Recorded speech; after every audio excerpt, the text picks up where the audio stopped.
I said a few minutes, only a few minutes. What is it? 1:35 something? I don't even know anymore. I was very busy. I had phone calls. We're so bright today, and we're bright and we're sunny and we're yellow. Hi, it's Alison in the living room again still. So yes, oh my. We're just ablaze of yellow with this here. Yes, hi, my yellow bonnet, the yellow thing. Hi there. I'm gonna turn this way. Get me just ever so high. There you all are. Boop. Yes, it's so nice and bright today. So I thought I'd go, oh, yellow, yellow, yellow, yellow, yellow. So man, last night I was tagging and signing and packing bonnets. I was packing bonnets. I thought I was gonna be going all night putting bonnets in envelopes. So any minute now, you shall receive. You shall receive. Oh, what was I doing? What was I doing that I was like, well, as many of you may know, I'm on the board of a wonderful organization called Protect, and that you can go to protect.org online, protect.org, protect.org, also known as the National Association to Protect Children. And yes, we are fighting child abuse. That's what we do. We try to, make things better for kids out there. Yeah. And we do all sorts of and very high-tech things. Ooh, the internet, booga booga. Major high-tech crazy stuff. Crazy stuff. And it was our board meeting. It was our meeting. It was our big board meeting today. And I'm president, so yeah, kind of got to be there. And it was good. It was good. Everything was good. It was good. But indeed, hearing from people who are stuck at home with kids. Yeah. Yep. Now, when this started, I know there were probably a bunch of you out there, people out there said, oh, it'll be wonderful. I'll be home with the children. But, yeah, I'm starting to hear from friends. We're at home with the children, and it's like totally fun for the first few hours. But it can be very, very hard. It can be very, very hard, especially if you have more than one child, and it's like, well, it can get very exciting. So, all those of you out there today who are at home, and are distancing, they're in the house, and are at home with children, especially many children. I salute you. I salute you for trying to get them to do their schoolwork, or generally just trying to get them to not burn the house down. Because kids. Popcorn. Did I make popcorn? You bet I did. I made popcorn. Fantastic. Cheese. Well, I used to look at everybody. Everybody. The Canadians are here. Floridians are here. Yeah. New York. Hey. We're all here. I burned my finger. Iceland. Yay. Well, the Icelandic should be here because Arngrim. My last name is Arngrim. My father's full name. It's my father back there in the mantle. My father's full name. Thorhudler Marvin Arngrimson. Bless her. I make a mean Wiener Tartar. I'm just saying. So, by the shores of Silver Lake. We just started it, and they're now finally going to leave Walnut Grove. They were in Walnut Grove. They're banks of Plum Creek, and things went terrible for them. We were so excited because they got out of Independence, Kansas, Indian Territory, and where things had gone very badly. And so they got out to by the Banks of Plum Creek in Walnut Grove, Minnesota. We thought, well, things will go better. But then there was a plague of locusts twice, and there was a fire, and there were several blizzards. And then everyone got scarlet fever and Mary went blind. So, again, things just not going as well as they should for the Ingalls. And they have gotten it together, though, because although everything's terrible, and then Jack the dog. It was old age. He was died of old age. It was very sad. Dosha, Aunt Dosha, Miss Ma Ingalls' sister, has just suddenly shown up out of nowhere, just poof, appeared and said, jobs for everyone, and told Charles to incredibly high paying, just come now, go to work, pack your stuff. He's like sold the house like that, and they're packing. And so and now they're going to go get on a train, and they totally freaked out because apparently they've never seen a train, which is kind of odd because it's the 1870s. It's not the 1600s. They have trains, but finally. And Laura's in charge now. Riding in the car. Look, train. I personally love trains, and I love old trains, because like a little house, we would go use the old 1800 steam train. It's fun. When the time came, Laura could hardly believe it was real. The weeks and months had been endless, and now suddenly they were gone. Plum Creek and the house and all the slopes and fields she knew so well were gone. She would never see them again. I mean, she could visit, but I guess not. The last crowded days of packing, cleaning, scrubbing, washing, and ironing, and the last-minute flurry of bathing and dressing were over. Clean and starched and dressed up in the morning of a weekday, they sat in a row on the bench in the waiting room while Ma bought the tickets. Now, this is sort of an expensive proposition, too, and as we said in reading these books, we're kind of going to find they had no money. They had, no money at all. Everything was a crisis. But Pacha sold the house. He's getting a job. It's going to be $50 a month. So they're like, we can afford, we're just going to outlay a little cash here for this trip. In an hour, they would be riding on the railroad cars. The two satchels stood on the sunny platform outside the waiting room door. Laura kept an eye on them and on Grace, as Ma had told her to. Grace sat still in her little starched white lawn dress and bonnet, her feet in small new shoes sticking straight out. At the ticket window, Ma carefully counted money out of her pocketbook. Yes, my baby Grace, baby Grace. Traveling on the train cost money. They had not paid anything to travel in the wagon. Well, no, of course not. And this was a beautiful morning to be riding in the wagon along new roads. It was a September day, and small clouds were hurrying the sky. Oh, she actually said what month it was. And you said the first few books is like, what day is it? What month is it? We don't know. And finally, it's September. All the girls were in school now. They would see the train go roaring by and know that Laura was riding in it. Trains went faster than horses can run. They went so terribly fast that they often were wrecked. You never knew what might happen to you on a train. Laura is scared of the train the way many people are afraid to fly. She's talking about train wrecks, like plane crashes. She's like really freaked out. Which, at the time, that would have been the thing. That would have been like, whoa, whoa, whoa. I mean, it's a train. Those things go. Have you ever been, and if you're on a train in France? Because you know how I have. And oh, someone said, you look so young. What's your secret? Thank you. It's the bonnets. I have ridden trains in France, and I love them because you think Laura's thinking, she's riding one of those old steam locomotives like they have at the amusement park. Not that fast. Those trains, trains today, even in this country, Amtrak, much faster than this. But a French train, they have those high-speed trains, those like bullet trains. Those things, it's insane. It's insane. I have ridden them. They're so much fun. I like them. They're very clean and fancy, and they have snacks and things. But when they get going, it's like you look out the window, and it's really, really fast. Craziness. So, love the trains. I'm mad for trains. I could ride trains all day. Really, I could. So, I'm a kook. So she's scared. She's scared of the trains. I'm not scared of trains. I love them. Like airplanes, too. I like traveling. You can imagine. I'm bummed now, but I really like traveling. Ma put the tickets inside her mother-of-pearl pocketbook and carefully snapped shut its little steel clasps. Oh, she had one of those, like those little wallet-y things. It's mother-of-pearl. Click, click, click. Put your tickets in there. Love those. She looked so nice in her dark delaine dress with white lace collar and cuffs.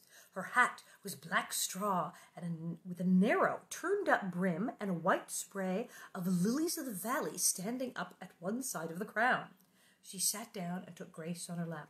This is when people used to dress up to travel. You put on your best thing, and a hat with a little sprig of flowers. My tag is in the way here. And you would get all dressed up to get on the train. They don't do it. It's boo. Now, there was nothing to do but wait. They had come an hour early to be sure not to miss the train. Laura smoothed her dress. It was brown calico sprinkled with small red flowers.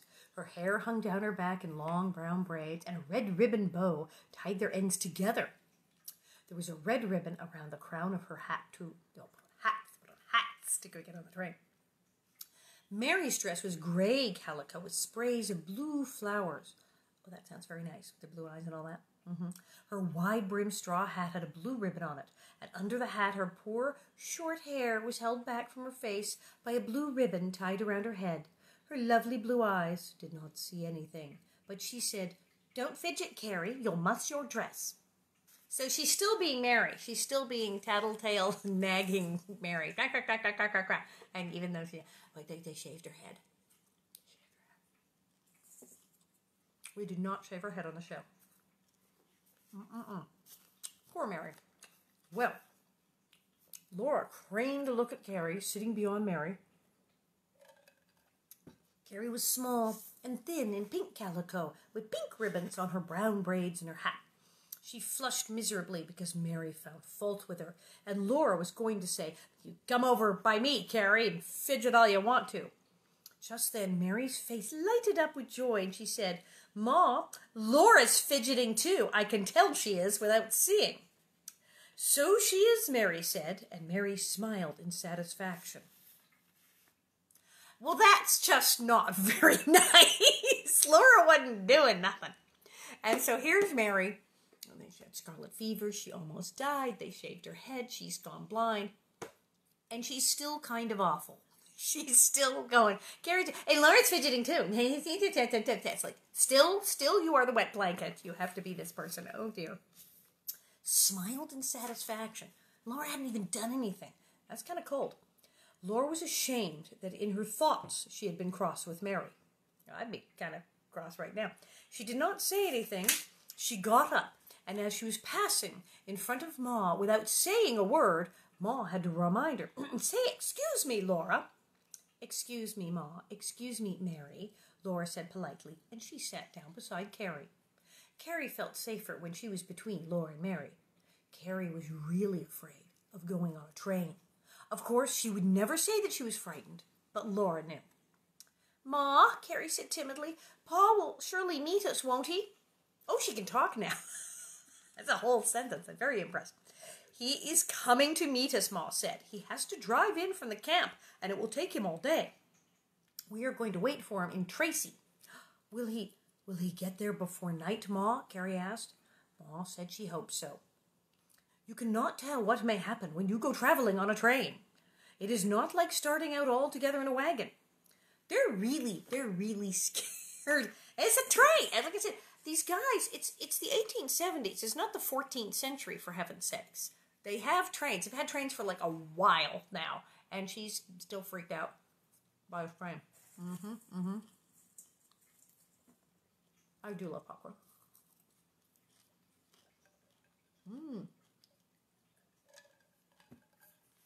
Now, they were in Walnut Grove, and they're saying Tracy. They're talking Tracy, Minnesota. They're talking Tracy, South Dakota. Because they're going to South Dakota. I'm so confused. Okay. They're in South Dakota. So she's terrified. Laura said bravely, "Maybe Pa's got our homestead picked out already. You guess what it's like, Carrie, and then I'll guess." They could not talk very well because all the time they were waiting and listening for the train. At long last, Mary said she thought she heard it. Then Laura heard a faint, faraway hum. Her heart beat so fast she could hardly listen to Ma. You know, trains are pretty loud. You're going to hear it. Ma lifted Grace on her arm, and with the other hand she took tight hold of Carrie's. She said, "Laura, you come behind me with Mary. Be careful now." The train was coming louder. They stood by the satchels on the platform and saw it coming. Laura did not know how they could get the satchels on the train. Ma's hands were full, and Laura had to hold on to Mary. The engine's round front window glared in the sunshine like a huge eye. The smokestack flared upward to a wide top, and black smoke rolled up from it. Ooh, scary.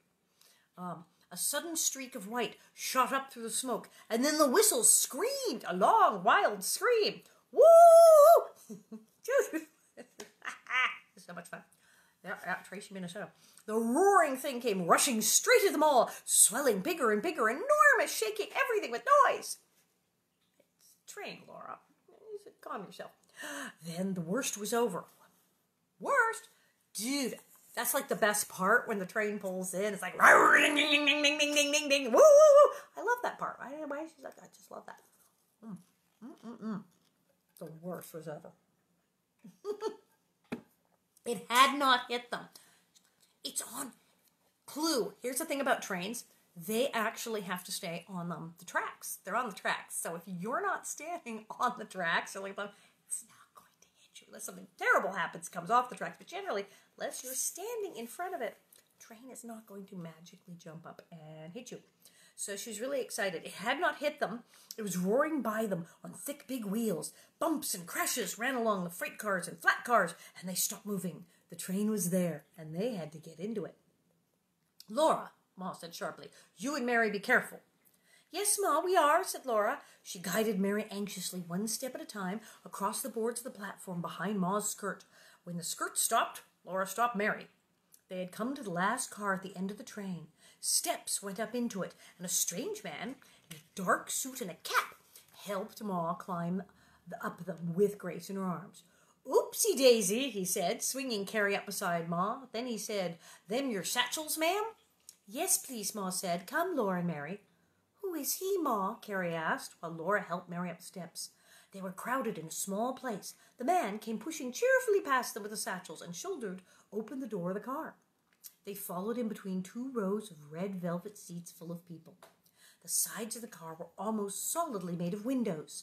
The car was almost as light as outdoors, and chunks of sunshine slanted across the people and the red velvet. Never seen a train conductor. I don't know. But mind you, it is like, as I say, mind the gap. When you get on a train, you do have to be careful because it's just like, dangerous. Mm-hmm. Definitely thing. Melt in your mouth up. Pop. Ma sat down on one velvet seat and plumped Grace on her lap. Bloop. She told Carrie to sit beside her. She said, Laura, you and Mary sit in the seat ahead of me. Laura guided Mary in and they sat down. The velvet seat was springy. Laura wanted to bounce on it, but she must behave properly. She whispered, Mary, the seats are red velvet. I see, Mary said, stroking the seat with her fingertips. Well, not really. I'm terrible. Mary's blind. But she said, I see. She's feeling the fuzzy velvet seats and Laura is being her eyes. So there you go. What's that in front of us? It's the high back of the seat in front, and it's red velvet too, Laura told her. Very cool. The engine whistled, and they both jumped. The train was getting ready to go. Laura knelt up in the seat to see Ma. Ma looked calm and so pretty in her dark dress with its white lace collar and the sweet tiny white flowers on her hat. What is it, Laura? Ma asked. Laura asked, who was that man? The brakeman, Ma said. Now sit down. And the train jerked, jolting her backward. Laura's chin bumped hard on the seat back, and her hat slid on her head. Again, the train jerked, not so boldly this time, and then it began to shiver, and the depot moved. It's going, Carrie cried out. The shivering grew faster and louder. The depot slid backward, and under the car, the wheels began to beat time. And then it says, a rub-a-dub-dub, a rub-a-dub-dub. That's Laura says the train goes, a rub-a-dub-dub, a rub-a-dub-dub, a rub-a-dub-dub, a rub-a-dub-dub. Well, yeah, I guess it does. Rub-a-dub-dub, the lumber yard and the back of the church and the front of the schoolhouse went by, and that was the last of that town. But that's interesting because we're saying now that a train was going out of Walnut Grove. Remember on the show, we didn't have a train. We had no train near Walnut Grove that they could go by where you at the school. So you see the school, they could see the train go by. Remember on the show, we didn't have a train. Stagecoach. And what did that come in? Once a month? We almost never saw the stagecoach. The train? Oh heavens, you had to go to Mankato.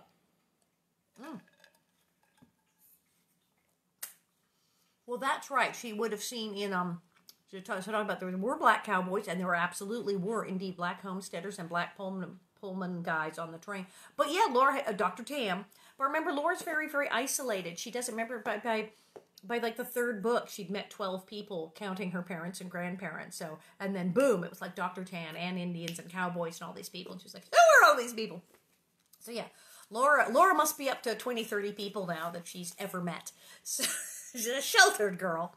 So she's train porters. It's a totally new thing now for her. So finally, they're out of town. But in the show, we did not. You had to go out of town to go to the railroad. The whole car swayed now in time to the clackety-clacking underneath it, and the black smoke blew by in melting rolls. A telegraph wire swooped up and down beyond the window. Telegraph! See, she hadn't even mentioned telegraph. And they probably had telegraph heads, and so she's still at least she knows what that is. It did not really swoop, but it seemed to swoop because it sagged between the poles. It was fastened to green glass knobs. It glittered in the sunshine and went dark when the smoke rolled above them. Ooh, that sounds kind of cool. Beyond the wire, grasslands and fields and scattered farmhouses and barns went by. They went so fast that Laura could not really look at them before they were gone. In 1 hour, that train would go 20 miles, as far as the horses traveled in a whole day. I don't know. Laura's not good with timelines. She has trouble also with spatial stuff. Like the distance from the house to the school got like really far and really short, and it was like 4 days to go to town, and then suddenly they're going to town for the day, and the horses can only go 20 miles an hour. I don't know. We had horses on the show. They sometimes went much faster than 20 miles an hour, so I don't know what she's talking about. I am fully. But yeah, okay. Slow horses. I don't know. The door opened, and a tall man came in. He wore a blue coat with brass buttons and a cap with "Conductor" in letters across its front. Yes, Conductor, the fancy lettering. At every seat he stopped and took tickets. He punched round holes in the tickets with a small machine in his hand. Ma gave him 3 tickets. Carrie and Grace were so little, they could ride on the train without paying. Oh, that's how they were able to afford it, because they had all the little kids. It didn't count. The conductor went on, and Laura said low, "Oh, Mary, so many shining brass buttons on his coat, and it says conductor right across the front of his cap." "And he is tall," Mary said. His voice is high up. Laura tried to tell her how fast the telegraph poles were going by. She said the wire sags down between them and it swoops up again. And she counted them. 1, oop, 2, oop, 3. That's how fast they're going. "I can tell it's fast. I can feel it," Mary said happily. Oh, see, Mary likes the train. That's good. On that dreadful morning when Mary could not see even sunshine full in her eyes, Pa had said that Laura must see for her. He had said, "Your 2 eyes are quick enough, and your tongue, if you will use them for Mary." And Laura had promised, so she did try to be eyes for Mary, and it was seldom that Mary need ask her, "See out loud for me, Laura, please." "Both sides of the car are windows close together," Laura said now. "Every window is one big sheet of glass, and even the strips of wood between the windows shine like glass. They are so polished." "Yes, I see," said Mary, feeling over the glass and touching the shining wood with her fingertips. Now, this is how Laura became a writer. Honestly, this is really what got it going. Now, on the show, yes, Laura's talking about we have this narration where Laura's saying, "If I had a remembrance book, blah, blah, blah, blah, blah." And she's always writing long before Mary goes blind. And in fact, we took a long time for Mary to go blind. We gave her glasses. We tried to cheat, but she went blind. What happened in real life was Laura started doing this thing for Mary of describing everything that happened and became incredibly observant and having to describe things. So later on, writing books and description. So this is how she developed this skill. It's very, very clever, very clever. That's how it all started. The sunshine comes slanting in the south windows in wide stripes over the red velvet seats, and the corners of sunshine fall on the floor and keep reaching out and going back. Up above the window, the shiny wood curves in from the walls on both sides, and all along the middle of the ceiling, there's a higher place. It has little walls of tiny, long, low windows, and you can see blue sky outside them. But outside the big windows, on both sides, the country is going by. The stubble fields are yellow, and haystacks are by the barns, and little trees are yellow and red in clumps around the houses. "Now I will see the people," announces. Laura went on murmuring. "In front of us is a head with a bald spot on top and side whiskers. He's reading a newspaper. He doesn't look out of the windows at all. Farther ahead are 2 young men with their hats on. They're holding a big white map and looking at it and talking about it. I guess they're going to look for a homestead too. Their hands are rough and callous, so they're good workers. And farther ahead there's a woman with bright yellow hair and, oh, Mary, the brightest red velvet hat with pink roses." So Laura's doing people watching. She and Mary are hanging out and she's doing people watching. Check out this guy. There's this bald guy in front of us and these 2 guys. But she's also doing that thing where she's eyeballing people. Okay, their hands are rough, so they're not smooth. So these guys work by hand. These guys are doing this. This person's got money. This person. She's figuring it out. She's very, very clever. Very clever. Oh, just then someone went by. And Laura looked up. She went on. A thin man with bristly eyebrows and long mustaches. Oh, and an Adam's apple just went by. He can't walk straight. The train's going so fast. I wonder what... Oh, Mary, he's turning a little handle on the wall at the end of the car and water's coming out. Oh my, she saw a tap. I'm worried about Laura. I know, I mean, did they have a pump? They didn't even have a pump. She had a well. She had 2 wells. I think they did eventually get a well at Monaco. They had the creek, and they did have a well. So she knows that water comes from wells. Again, now it's like the late 1870s. Surely, she is aware that if they got running water in trains, you know they got running water in fancy houses and stores. And she's been into town. She's been to school. She's been to the store. Surely she is aware that there are people who have running water taps. Oh, someone just made... Randy made roasted Brussels sprouts with bacon and steamed lemon string beans. Yum. I did leftovers in tomato sauce spaghetti. It was spaghetti, but it was like where you make the sauce and you go, what's in the fridge? And throw everything in the pot with that. But the night before it was multicolored carrots and broccoli and chicken. It's good. I love the cooking thing. It's good. So yes, eating, cooking, and eating. So this guy is like, oh my God, he's turned on a tap and there's water. And Laura's amazed. The water is pouring right out into a tin cup. Now he's drinking it. He's Adam's apple bobs. He's filling the cup again. He just turns the handle and the water comes right out. Now, how do you suppose it? Mary, he set that cup on a little shelf. Now he's coming back. After the man had gone by, Laura made up her mind. She asked Ma if she could get a drink of water, and Ma said she might. So she started out. She could not walk straight. The lurching car made her sway and grab at the seat backs all the way. Oh, I have been there. Like I said, those French trains get going. Like, whoa! It's fun. Very fun. But she got to the end of the car and looked at the shining handled spout and the little shelf under them that held the bright tin cup. She turned the handle just a little, and water came out of the spout. She turned the handle back, and the water stopped. That's generally how it works. Under the cup, there was a little hole put there to carry away any water that spilled. We call that a drain. Laura had never seen anything so fascinating. It was all so neat and so marvelous that she wanted to fill the cup again and again, but that would waste the water. So after she drank, she only filled the cup part way in order not to spill it, and she carried it very carefully to Ma. Carrie drank and Grace. They did not want any more, and Ma and Mary were not thirsty. So Laura carried the cup back to its place. All the time the train was rushing on and the country rushing back and the car swaying. But this time, Laura did not touch one seat that she passed. She could walk almost as well as the conductor. Surely nobody suspected that she had never been on a train before. Okay.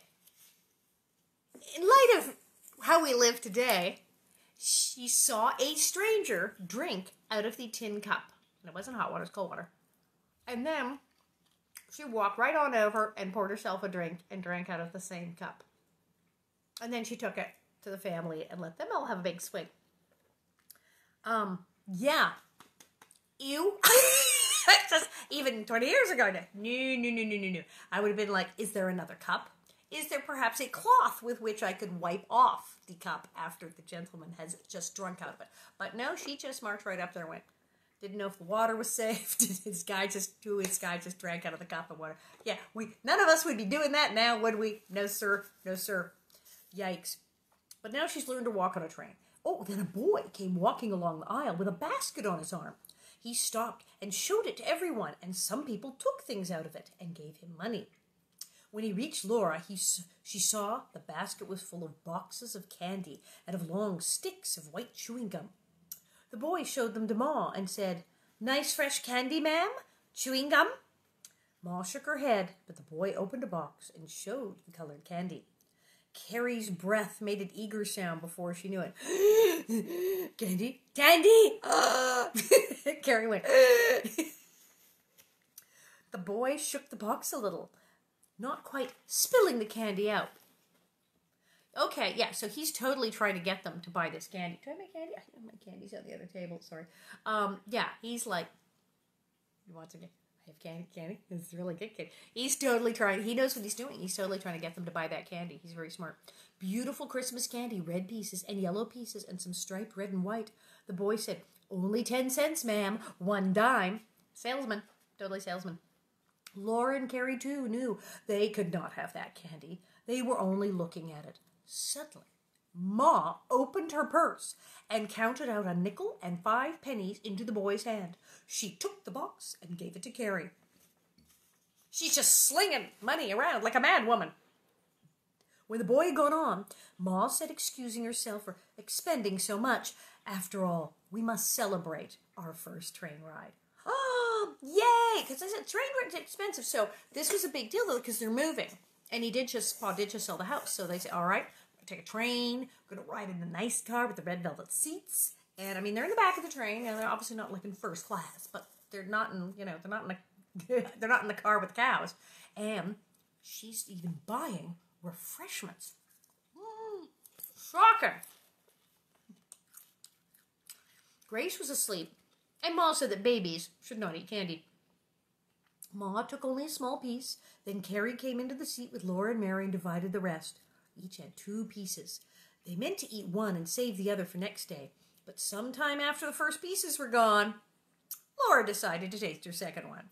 Then Carrie tasted hers, and finally Mary gave in. They licked those pieces all day away, little by little. I'm gonna put my candy. Is my candy over there? Okay, this is crazy. I never like get up during these things, but this is too good because they're talking about candy, and I have some because Angela sent me some. She did. So now brace yourself.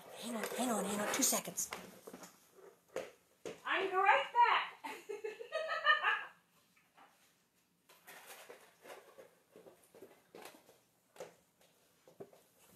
Boo! I can't believe that I didn't have this candy already out on this table, knowing that they were going to buy candy on the train, because this is what...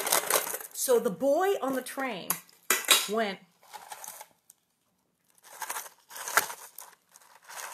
shook it at Ma Ingalls, and that's why she went... And they finally did. They broke down and got some. That was good. Fantastic. That's what it says. It's so fantastic. No, I just totally bit it. I was like, I should be like savoring it. Like Laura and Mary, but I'm terrible. Oh, Icelandic candy. I'm seeing offers for Icelandic candy. No, I've never had Icelandic candy. It might be a thing. So they're on the train, and they're eating candy. It was great. They were still licking their fingers when the engine whistled long and loud. Woo, woo! Then the car went more slowly, and slowly the backs of shanties went backwards outside it. All the people began to gather their things together and put on their hats. And then there was an awful jolting crash, and the train stopped. It was noon, and they had reached Tracy. Now, are they Tracy, Minnesota? Did they just go... Because Walnut Grove to Tracy, Minnesota isn't that far. I'm thinking they went to Tracy, South Dakota. Gotta be. I hope you girls haven't spoiled your dinners with that candy, Ma said. We didn't bring any dinner, Ma, Carrie reminded her. Absently, Ma replied, oh, we're going to eat dinner at the hotel. Come, Laura, you and Mary be careful. Hotel? Dinner out. Train rides, candy, hotels, dining in the hotel dining room. What has the world come to? And I love that they're going to spoil their appetite. They had literally like 2 pieces of candy. It's like great. That's that chapter. This candy I'm eating is fantastic classic candies here. And they're marvelous. And I was sent these as a gift. And it's Christmas candy. It's all the stripy, ribbony, red and white fancy stuff. And it is, in fact, look at this purple one here. Super delicious. I'm just saying. So there is another chapter. We'll do another one because they have a ribbon. End of the rails. Is this long? No, it's not. Okay. Hotels and dining rooms. Oh, that was a real good one. Sour. Super sour.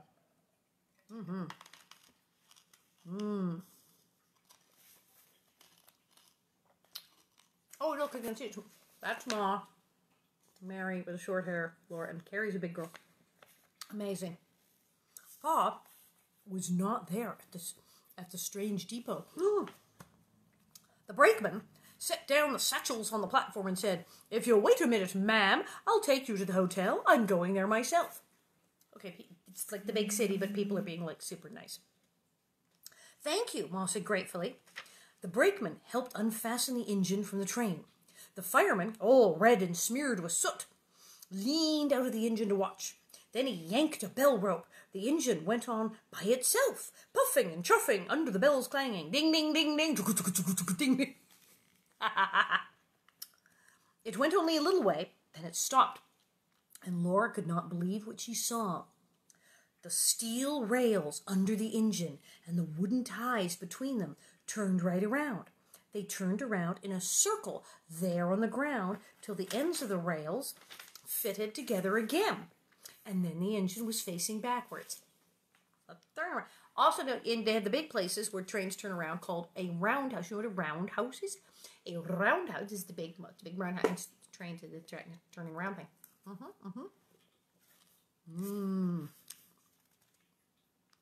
Laura was so amazed that she could not tell Mary what was happening. She wondered how they turned around.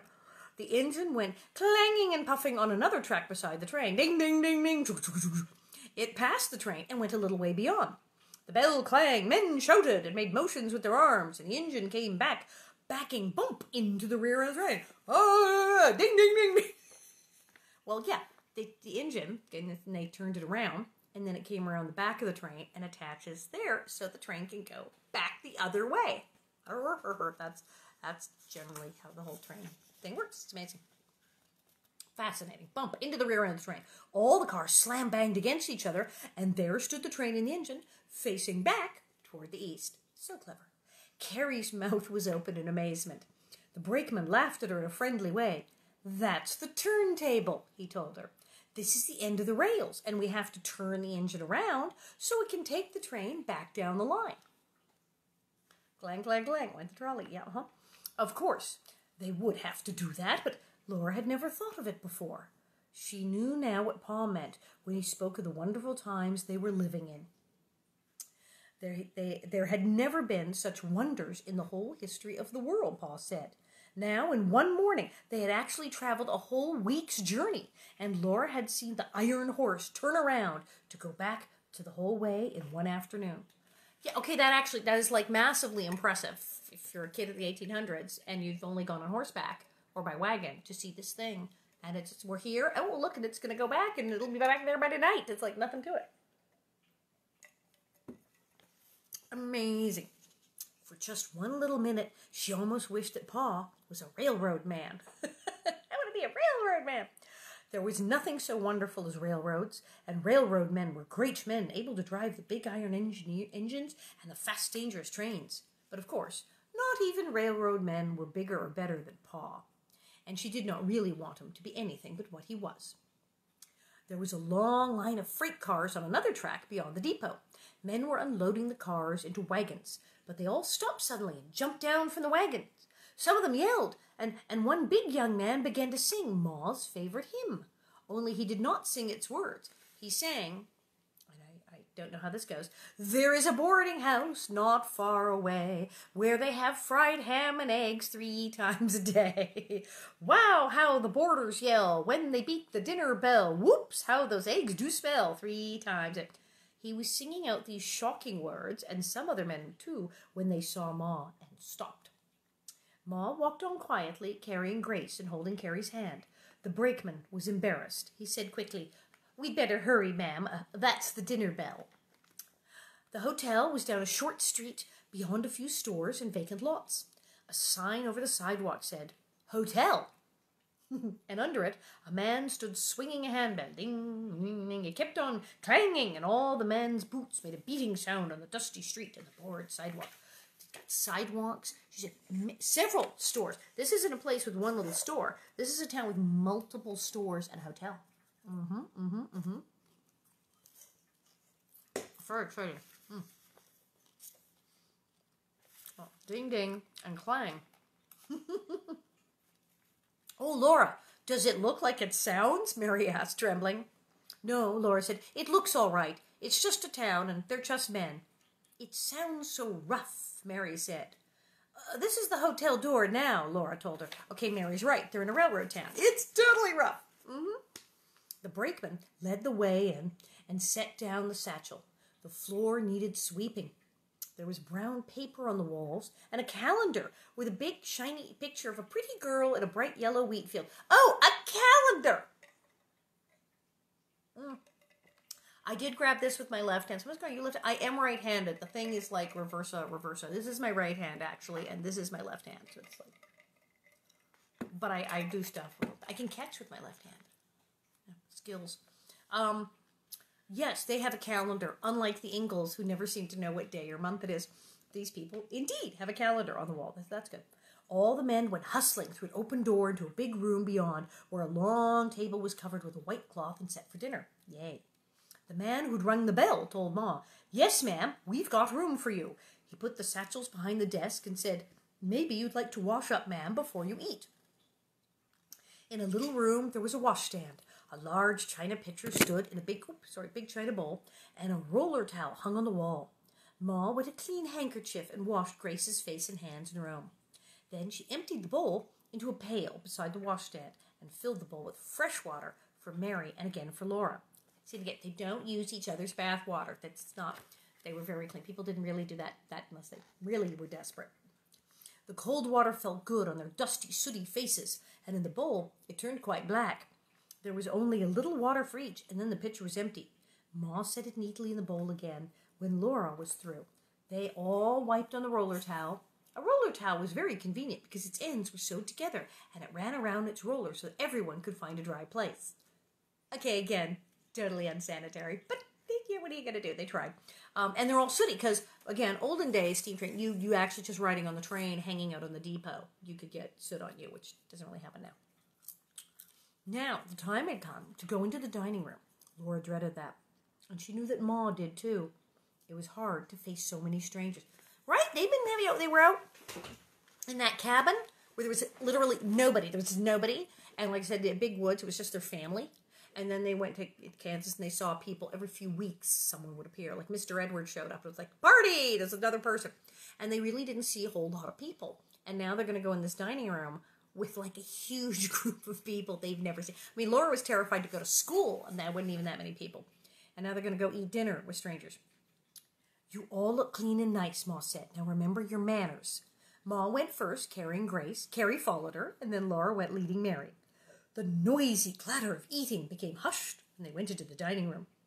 But hardly any of the men looked up. Somehow Ma found empty chairs, and then they were all sitting in a row at the long table.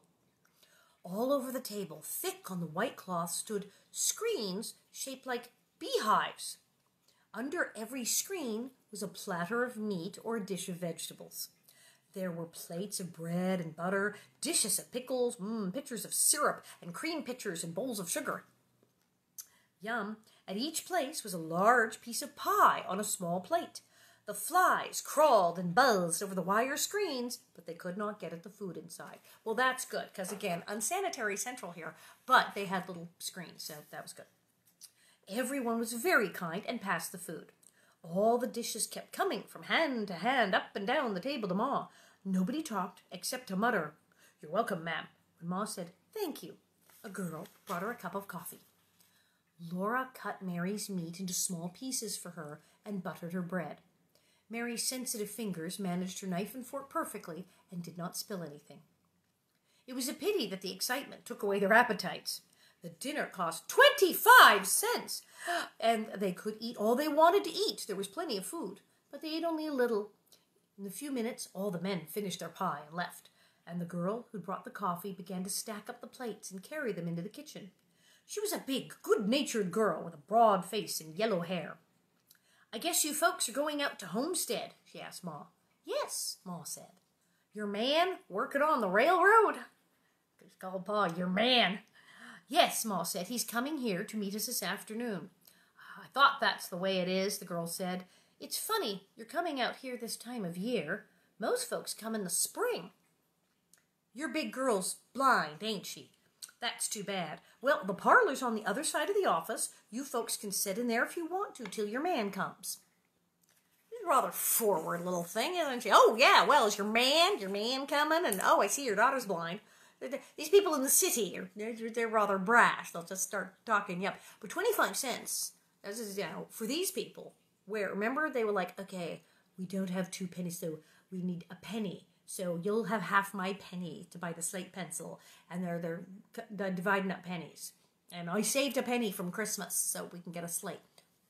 And now 25 cents. Just blowing 25 cents for dinner. Oh, wow. Well, the parlor. Oh, I'm just Klutzenheimer today. Sorry, there. The parlor's nice, though. The parlor had a carpet on the floor and flowered paper on the walls. The chairs were cushioned in dark red plush. Ma sank into the rocking chair with a sigh of relief.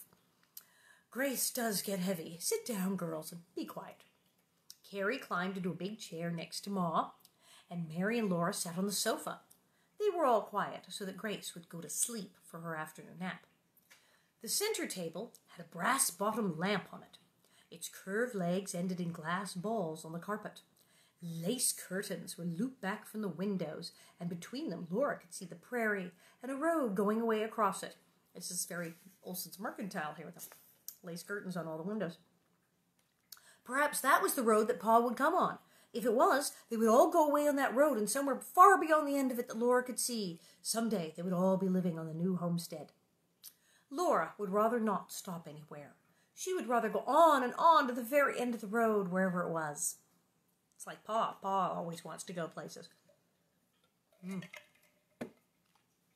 All that long afternoon, they sat quiet in that parlor while Grace slept, and Carrie slept a little, and even Ma dozed. The sun was almost setting when a tiny team and wagon came into sight on the road. It slowly grew larger. Grace was awake now, and they all watched from the window. The wagon grew life-size, and it was Pa's wagon, and Pa was in it. That's stolen. Besides, they were in a hotel. They could not, because they were in a hotel, they could not run out to meet him. They had to behave themselves at the hotel. But in a moment, he came in saying, "Hello, here's my girls." And it ends there. It's just like, these chapters kind of go, now we're done. But there you go. So he shows up at the hotel. Yay, we're all safe. But they had dinner. They had dinner in a hotel. Oh, they had candy. They had candy on the train. They sat in the nice part of the train with the fancy people, and they had fancy candy that to pay for, and if you drank water out of a real tap. And then they went to a fancy hotel that was actually, sounds kind of nice. It didn't sound like too rough railroad campy. And had dinner at a hotel with strange people. And then some bossy blonde chick started asking nosy questions. Well, it's very exciting. And then they do wind up staying in a railroad camp. And that gets really rough because it's a railroad camp. Railroad towns and railroad camps are notoriously rough because, tough men who travel. They're not these, it sounds fun for folks. Well, that was awesome. I tell you what a day. Today is, the heck is it? It is the 14th? Is the 13th? I am just baffled. Yes, it's the 13th, isn't it? Which makes it National Crouton Day. I don't have any croutons. I love croutons. National Frog Jumping Day, National Apple Pie Day. Oh, I'm so going to have to make apple pie. National Fruit Cocktail Day. I did not know there was a National Fruit Cocktail Day. National Receptionist Day, second Wednesday in May. Did you know it was a National Receptionist Day? I remember it being that, yeah. Oh, no, it's Secretaries or Administrative Assistants Day is April, but Receptionist Day is in May. National Third Shift Workers Day. Oh, yes, Third Shift Workers Day. Yeah. That's like, we're going, there's the first shift, and they get the midnight shift, the third shift, and people working multiple jobs, and well, I feel like a third shift worker some days. Now, tomorrow involves Dance Like a Chicken Day and Biscuit Day. Perhaps, I shall make biscuits. I like biscuits. I make a great biscuit. Again, I can cook. I am opposite of Nellie when it comes to cooking. I love popcorn. So, Saturday. That end of the living room. We'll be in that end of the living room doing our little show. And it will be a hoot. And you can go to stageit.com and get tickets. And if you're interested in the charity, the lovely people, the National Association to Protect Children, you can go online to protect.org, protect.org, protect.org, the National Association to Protect Children. And you can read about all the fabulous things that we do. We're really cool. And see what's up. So we love that. So yay. So there's Protect. There's a show. Bonnets. I may have some more. Like I said, yeah, I know they're sold out again. So I'm going to get these all counted and shipped because there's a bunch to go. And some of you are Canadian, and it's extra postage. So I may have emailed you and got a little extra for Canada, but we'll work it out. We'll work it out. And those will get out, and then I'll say, look, I have this many left, and I'll put that up. It'll be, I don't know, like 7 or something.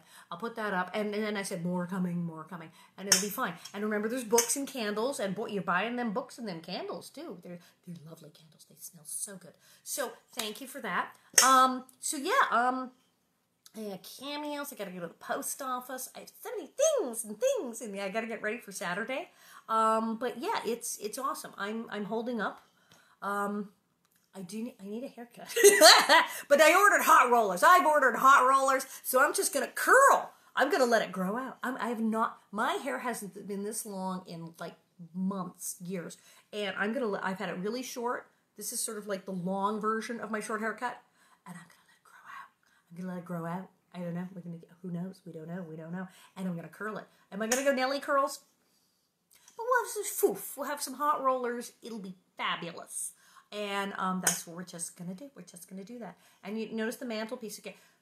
Somebody asked me, Davy of Davy and Goliath, because my mother did the voice Casper, because my mother was the voice of Casper. That's a picture of my dad. That my father is not lying on the ground by a manhole. My father is, that picture is indeed, he got a plaque in the sidewalk in Vancouver, Canada on their Walk of Fame, and that he is posing by his little sidewalk plaque in the Walk of Fame in Vancouver. And then there's a swoopy lady. The swoopy lady is a Jessie Award. Oh, there's a Russian nesting doll. We got that. The little thing, the little housey thing with a picture of me in it. Bill Graff, who's commenting on her, he made that. That's the thing. Bill Graff made that. Want to see anything about that? Go here. We're just going to be crazy. We're going to do this. Where'd it go? There it is. I hope he didn't get dizzy. Bill Graff made that. He's very clever. And it was his birthday. Happy birthday, Bill. So, there you are. See you tomorrow. And, someone's saying, you have gorgeous hair. Yes, it's lovely today. I've been coloring it. So, see you tomorrow. It should be 1:30. I don't think anything crazy will come up. We'll do it on time. See ya. Bye.